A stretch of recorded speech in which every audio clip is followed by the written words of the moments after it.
Go to Animal Kingdom. Ooh.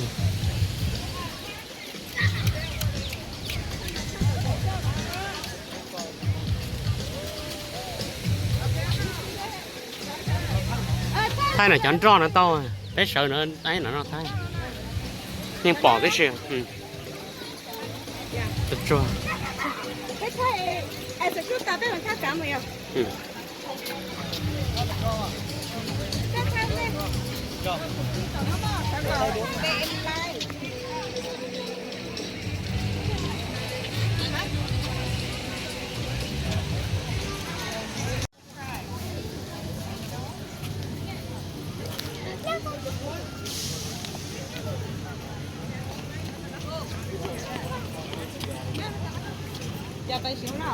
Tracy boy.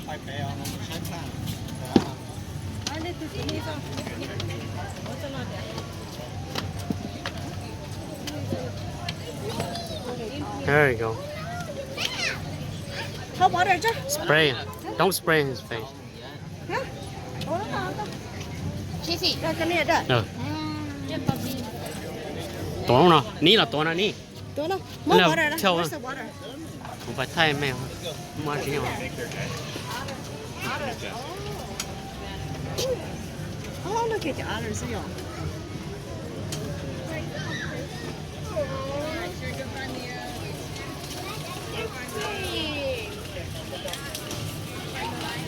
Yeah.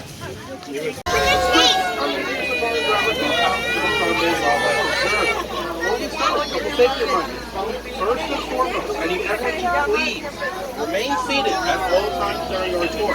Xiong đầu tiêu. Seats from this point onward to keep those hands, arms, feet, and legs inside the vehicle as well. We also know children who can be seated on your lap. They too must Cái stay. tao nói. So please do not hold the children in the air, stand them up or move them around as well. It's very important and there for your safety. The first part of our tour is is called the military tour. Here animals use their natural camouflage such as camouflage and also go close to their environment to protect them from predators. The first animals we can see on this Those are real. side, they are known as the bongo. Nice. The bongo are also sometimes called the ghosts of the forest because they are so rarely seen out in the wild. The horns on their heads are very heavy. They use these to brush away the underbrush of their forest environments so they can swiftly travel through their ecosystem.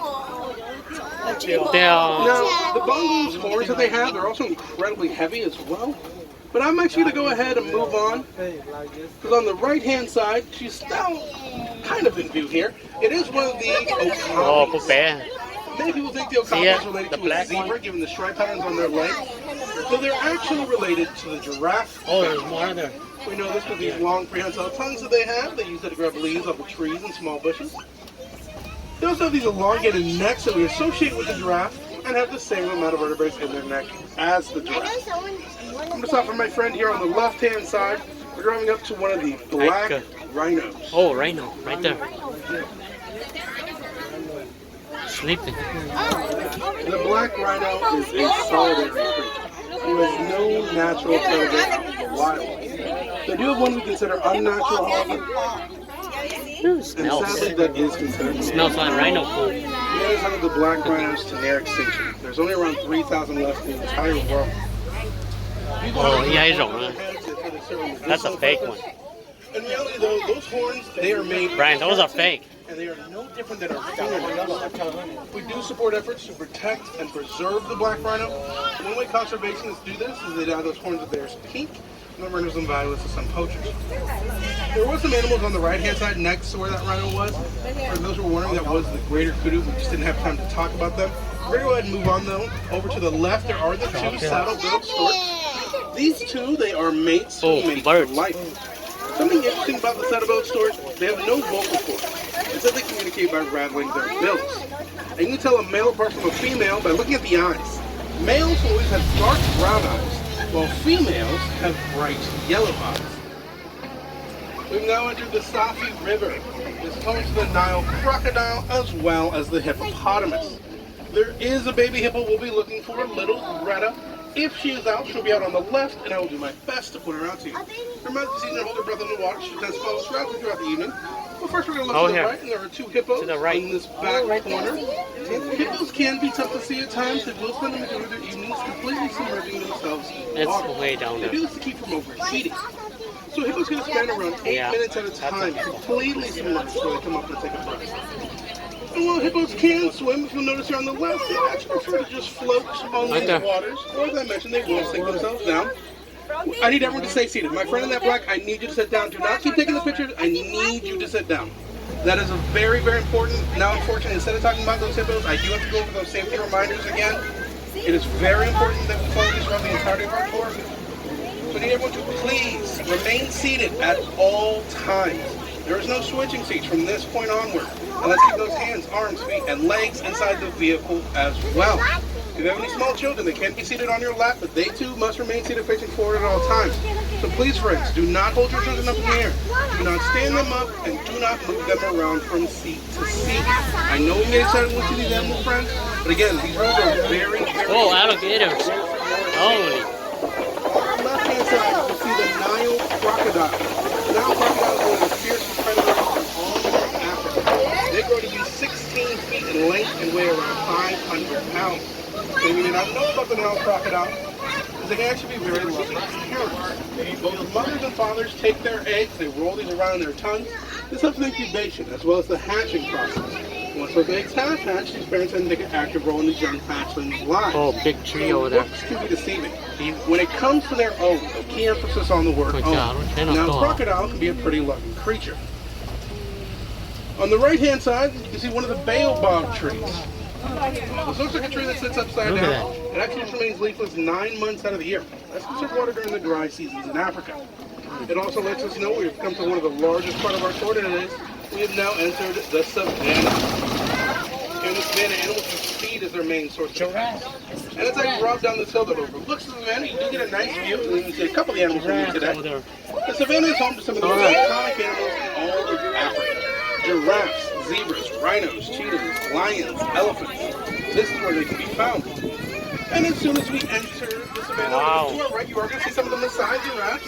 This does include the baby giraffe, Humphrey, just under a year old. They're on the right-hand side. Maasai giraffes, it's going to be tough to tell from this far out. They do have these rough, sharp patterns distinct to them. But I point that out once we get a little bit closer. Though one of those Maasai giraffes is currently standing inside of that roadway. So we're going to hold for now. This is pretty common of the Maasai giraffes. They're constantly moving around the savannah always looking for their next meal. That is because the giraffe is going to eat roughly between 18 to 22 hours every day. As they move around, they're going to choose some of that food. Blocking goes the way. to one chamber in that stomach, and then comes back. They gotta get out of the way. Again. It heads into another chamber. So that food actually passes through 4 separate chambers in that stomach before it's completely digested. Get out of the way. It does look like, well, Still standing on the way. And then stop again. We're going to move up just because we got a little bit more space. So slow. We're actually going to start looking to the left-hand side. This should be the one and only chance we get to see the African wild dogs. They may get an extended stay with those wild dogs just because that giraffe was moving very, very slowly, but still staying in the road. I can see the wild dogs inside of their den. We'll pull up and get a closer view of them later on. Although we do have to wait for that giraffe to move outside of that roadway before we do get that better view, unfortunately. I'm sure a couple of you can probably see them sleeping inside of their den. Oh, look at We even have one walking around here. The African wild dog is also known as the African painted. They have this nickname from the black patterns that they have. It almost looks like they brush or thorn. Each one is distinct, no two exactly alike. No one can tell each other apart even at a great distance. They also have both an alpha male and an alpha female. They're going to be in charge of their packs. They're also going to be the main source of breeding. While these animals look cute, these are actually some of the most successful hunters in all of Africa. They tend to catch their prey 90 have white underbellies, while other zebra species have a black striped pattern throughout. We also know that those zebras, they are considered black with white stripes. The way we know this, it's by looking at their nose. If the nose of a zebra is Look, they're black, eating it the means tree. that species They're is eating. black with white stripes. Other zebra species have white noses. There's so many or of them. whites 3, with black 4, stripes. 5. And our herd of zebra is known as the dazzle. He keeps moving around. I want to stop Scared? next to Humphrey, but I got to figure out where Humphrey's going to They're gonna stop. bite us. So we're going to try to catch this baby giraffe on the left-hand Oh, baby side. giraffe right But there. now that we're closer to the Maasai giraffe, now you can really see that rough, sharp pattern that I was talking about. Most of these adults, they stand at around 18 to 20 feet tall, with the exception of little Humphrey here. When he was first born, he stood at around 6 feet tall. That baby. He's about 8 to 9 feet tall today. Now, the first thing that a baby giraffe learns is gravity. And it's because mothers, they give birth standing straight up in the air. That does such a purpose. That drop kickstarts that baby's heart and nervous system. That way they can run as soon as they are first born. Now, you may have also noticed these long prehensile tongues that these giraffes have. It's this very dark, blackish blue color. The reason their tongues are so dark, they absorb sunlight. It keeps these tongues of theirs from getting sunburned while they eat. And as I mentioned, they do eat quite frequently, hopefully between 18 to 22 hours every day. The Maasai giraffe Another also one. rarely Last one. sleeps. They will only sleep 30 minutes in a single day. They'll do so either sitting or standing, but they will never lie completely down. That's to protect themselves from predators. You can tell males apart from females by looking away from the rest of the herd, and they strike out on their own. If an elephant ever does strike on a herd, it's going to be no more than 2 to 3 at a time. And that is known as a batch. On the left-hand side, you have a couple of the mandrills as well. The mandrill is the world's largest monkey species. Males can weigh as much as 100 pounds, while females will weigh between 30 to 40. The male has this blue and red face that gets brighter and brighter. The male who has the brightest face, that is going to be their alpha. We're going to drive around to the female elephant yard. As we do this, something interesting that our very own conservation team discovered, it is that elephants are afraid of bees. They will run to the side of them or if they hear them. We've used this knowledge to help farmers in Kenya protect their crops. What they do is they build beehive fences along their farmland. This helps keep roaming elephants away, keeps them trampling their homes and trampling their fields. The farmers then take the honey from these beehive fences, and they can sell that as well. So we say for our elephant friends, it's good for the farmers, it's good for the bees, gives the bees a home. And this does create quite a bit of distance between those farmlands and those elephants. As I mentioned, elephants have been here, they tend to stay away from that area. And an elephant has the ability to hear from up to 3 miles away.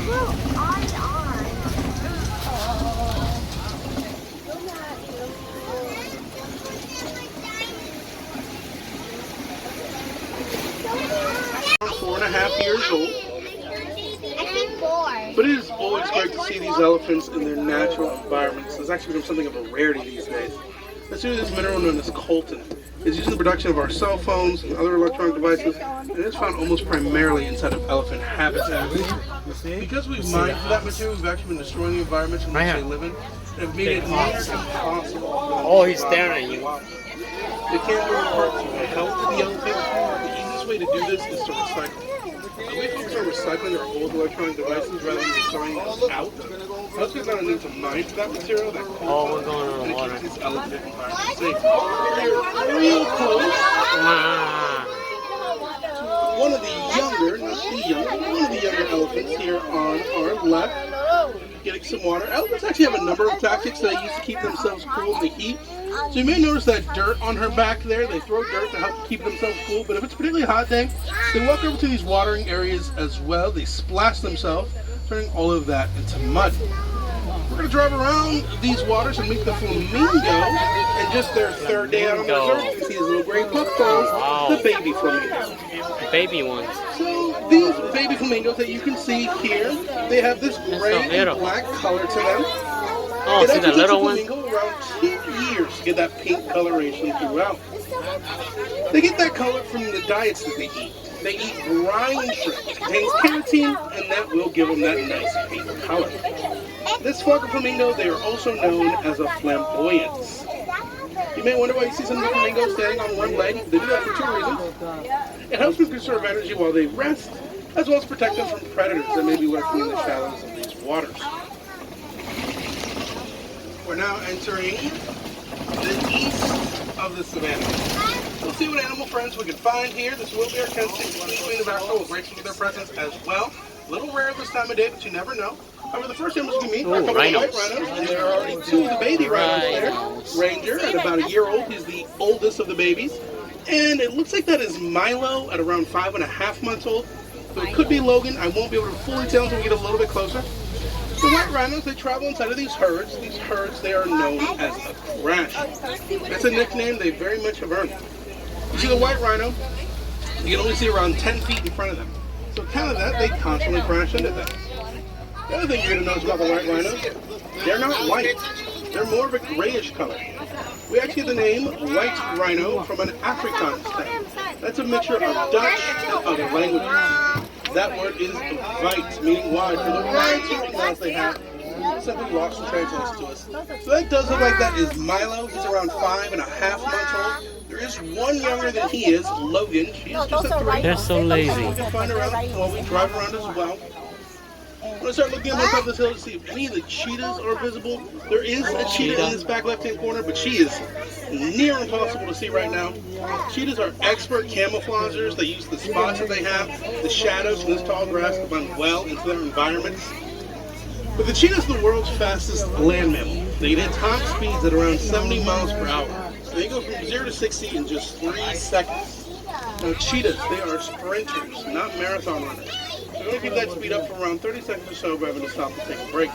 However, in that time, a cheetah's going to cover a great distance. In just 30 seconds, cheetahs run the length of a football field and a half. That's around 150 yards. I'm going to be honest, I did not think we were going to see this animal.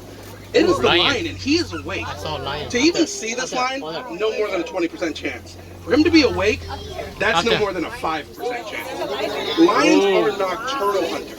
They hunt at night, they sleep during the day. When it gets very hot and bright like this, they tend to go away. They do not come out until the end of the evening. So to see them awake, to see multiple lions awake right now, There's 2 of them. I cannot stress just how rare this is. But the lions do sleep very often. They do this to conserve energy. I do also see Logan on that right-hand side, which is very tough to see next to her mother. And I'm going to be focusing exclusively on the lions. Oh my. But the lions sleep so much to conserve energy in between their hunts. When it is time to go out and do the hunting, it is actually going to be the female lions who will hunt. Males tend to stay behind. They protect their territory. They will also protect their young. The male is this large mane, while the female, no mane at all. Scientists did discover, though, if there's an all-female group of lions with no male, all 3 are awake. Wow. Sorry, got a little distracted. Very, very surprised by this. But as I was saying, if there's an all-female group of lions with no male, the alpha female can grow a mane much against her.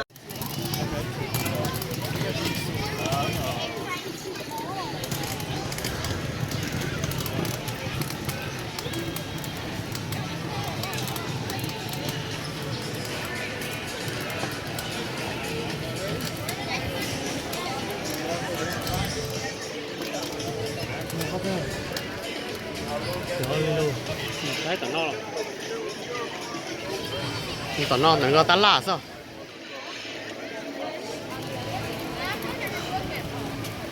Lên cho phố hôm nay.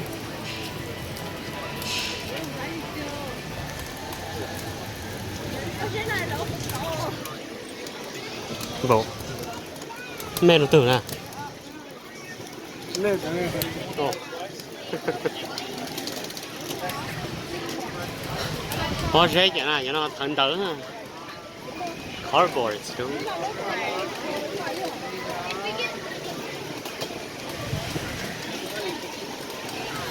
Nó mới lúc rày nó rồi.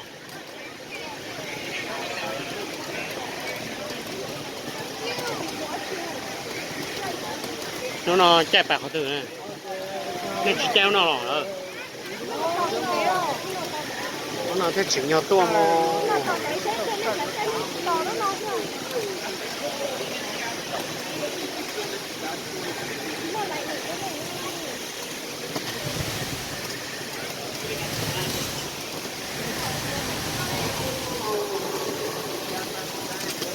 Thái nàng.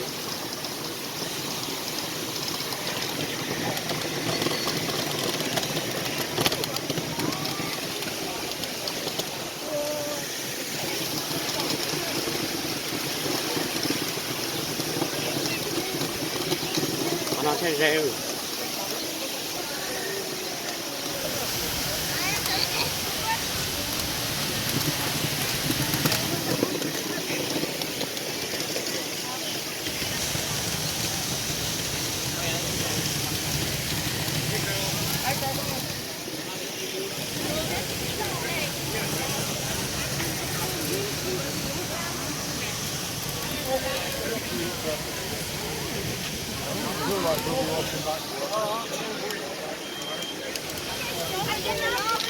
Nó mua hết gì hả?